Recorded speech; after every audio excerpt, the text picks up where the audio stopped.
5 satwa lindung di Jawa yang sering diperdagangkan secara ilegal. Pulau Jawa menjadi rumah bagi sebagian satwa endemik Indonesia. Hewan-hewan tersebut juga memegang peranan penting bagi ekosistem di mana mereka tinggal. Tetapi sayangnya, tak sedikit di antara mereka yang kini terancam punah oleh berbagai faktor, seperti perburuan dan perdagangan satwa secara ilegal. Jual beli satwa lindung ini juga cukup marak di Kediri dan sekitarnya.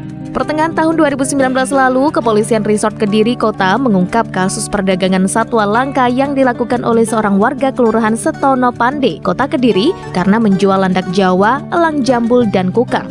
Satwa lindung tersebut oleh pelaku dijual melalui jejaring sosial Facebook dengan harga bervariasi, mulai Rp250.000 hingga Rp750.000. Lalu pada awal tahun 2021, Polda Jawa Timur juga menangkap pasangan suami istri asal Kelurahan Pakunden, Kecamatan Pesantren, Kota Kediri dalam kasus serupa. Polisi menemukan seekor burung brontok dan 8 ekor lutung budeng di rumahnya. Berikut 5 hewan lindung di Jawa yang paling sering diperdagangkan secara ilegal dan terancam punah.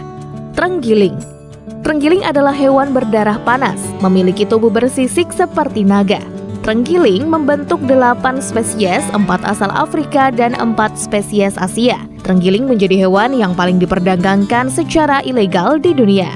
Sebuah organisasi konservasi yang mengekang pembantaian hewan menetapkan spesies ini sebagai hewan yang sangat terancam punah. Namun begitu perburuan terus terjadi. Binatang berwarna coklat ini kerap digunakan sebagai obat tradisional, makanan, bahan pembuat perhiasan, garmen, dan ornamen eksotis karena kulitnya yang bersisik. Harimau. Harimau kerap diperdagangkan secara ilegal untuk diambil bulu dan tulangnya. Meskipun binatang buas ini kerap dipuji sebagai raja rimba, namun harimau masih menjadi target besar perburuan liar oleh orang-orang yang tak bertanggung jawab. Mitos yang berkembang di tengah masyarakat awam, konon tulang harimau bisa sangat berkhasiat sebagai obat, tak terkecuali cakar dan darahnya. Tragisnya, tahayul semacam ini telah membuat jumlah harimau liar menurun drastis ke level terendah sepanjang masa. Kukang Jawa. Kukang Jawa adalah primata Strepsirini dan spesies kukang asli yang menyebar di bagian barat dan tengah Pulau Jawa.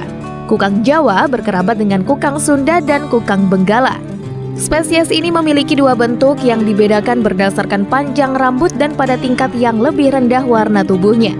Menurut pakar konservasi satwa liar dari Universitas Gadjah Mada, Dr. Muhammad Ali Imron, keberadaan kukang Jawa terancam punah akibat perburuan liar untuk diperjualbelikan, sehingga populasi di alam terus menurun.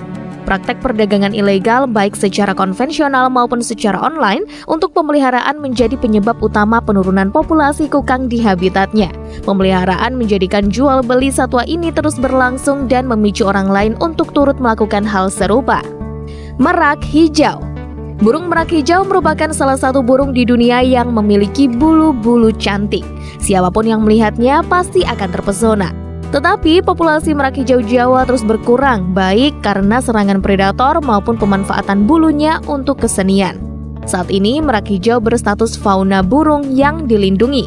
Burung ini tergolong terancam secara keseluruhan baik populasi maupun habitatnya. Spesies ini dimasukkan ke dalam golongan burung yang langka. Di sisi lain, sebuah forum konservasi satwa liar Indonesia mengusulkan kepada pemerintah Provinsi Jawa Timur untuk mengganti ayam bekisar dengan merak hijau sebagai ikon provinsi. Alasannya, burung merak hijau Jawa dengan nama latin Pavomuticus lebih layak menjadi maskot karena spesies ini merupakan fauna endemik Jawa Timur. Lutung budeng. Lutung budeng atau lutung Jawa adalah satu di antara primata yang sering dijumpai di forum jual beli online seperti grup Facebook. Umumnya, anakan lutung yang masih berwarna keemasan sering diperdagangkan karena warnanya yang menarik calon pembeli. Padahal, anakan lutung banyak diambil paksa dari induknya. Hampir dapat dipastikan semua anakan lutung yang dijual di pasaran sudah tak punya ibu lagi karena pemburu membunuh indukan lutung terlebih dahulu agar bisa diambil anakannya. Hal ini membuat populasi lutung semakin lama semakin berkurang di habitatnya. Predator paling utama dari lutung adalah manusia yang biasa memburu mereka untuk dimakan dan dipelihara. Lutung merupakan satwa dilindungi menurut Peraturan Menteri Lingkungan Hidup P106 tahun 2018 tentang perlindungan tumbuhan dan satwa liar. Maka dari itu, lutung budeng harus dilestarikan agar tidak punah di kemudian hari. Tak lupa juga satwa-satwa langka lainnya ya. Dengan menghentikan perburuan dan perdagangan secara ilegal, hewan-hewan tersebut lebih baik hidup di habitatnya daripada di dalam rumah. Semoga informasi tadi bermanfaat ya.